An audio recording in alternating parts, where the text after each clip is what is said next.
कहानी की शुरुआत करते हैं इस सवाल के साथ कि गुरु मच्छंदर नाथ का जन्म कैसे हुआ।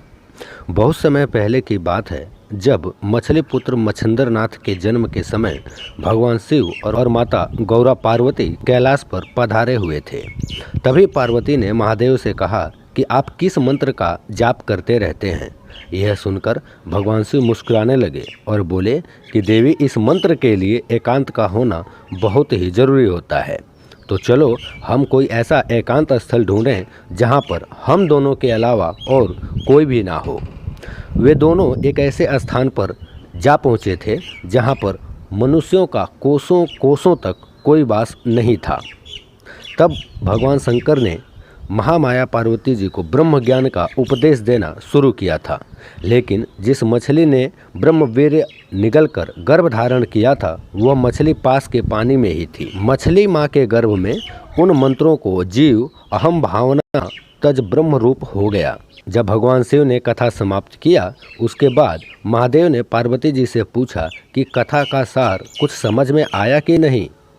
अंत में गर्भ के अंदर से मच्छंदर नाथ बोले, सब कुछ ब्रह्म रूप है। दूसरी आवाज़ सुनकर भगवान शिव ने उस ओर देखा, तब जाना कि मछली के गर्भ से प्रभु नारायण जन्म लेने वाले हैं। ऐसा समझकर शिव जी बोले कि तुम्हें मेरे उपदेश से महान ज्ञान का लाभ हुआ है, लेकिन पूर्ण उपदेश लाभ दत्तात्रेय जी के दर्शनों से दोबारा होगा। तुम सामर्थ्य होने पर बद्रिका आश्रम आना, वहीं तुम्हारी इच्छा पूरी होगी। इतना कहकर शिव जी पार्वती जी को अपने साथ लेकर कैलाश पर्वत चले गए। इसके बाद मच्छंदर नाथ मछली माँ के पेट में ही शिव जी द्वारा दिए गए मंत्रों का उच्चारण करने लगे। इस प्रकार दिन पूरे होने पर मछली माँ समुद्र के बाहर अंडा देकर जल में चली गई। कुछ समय बाद एक बगुला मछली पकड़ने समुद्र तट पर आया हुआ था। वहाँ अंडा देखकर तेज चोंच से अंडा फोड़ने लगा। अंडे के अंदर से बच्चे के रोने की आवाज़ सुनकर बगुला भाग गया। कुछ देर बाद कामिक नामक एक मछुआरा वहाँ पहुंच जाता है। सूरज के सामने तेज मुख वाला बालक देखकर उसका दिल भर आया और वह सोचने लगा कि यह तो प्रभु का प्रसाद मुझ जैसे अभागे को मिला है, ऐसा जान पड़ता है। इतने में ही आकाशवाणी हुई कि हे कामिक, यह बालक यहाँ पर तड़प तड़प कर मर जाएगा। यह तो साक्षात नारायण का अवतार है। इसे अपने घर ले जाकर अपने पुत्र के समान इसका पालन पोषण करो। यह आकाशवाणी सुन कामिक बालक को अपने घर ले जाकर अपनी पत्नी से कहा कि यह बालक हमें भगवान ने दिया है। कामिक की पत्नी ने बालक को अपने गोद में लेकर दूध पिलाया। इसी दौरान कामिक ने अपनी पत्नी को सारी कहानी सुनाई। तब कामिक की पत्नी ने खुश होकर बालक को नहला धुलाकर कपड़े पहनाकर झूले में सुला दिया। एकाएक अपूर्व सुंदर बालक मिलने से पति और पत्नी दोनों ही काफ़ी ज़्यादा खुश थे।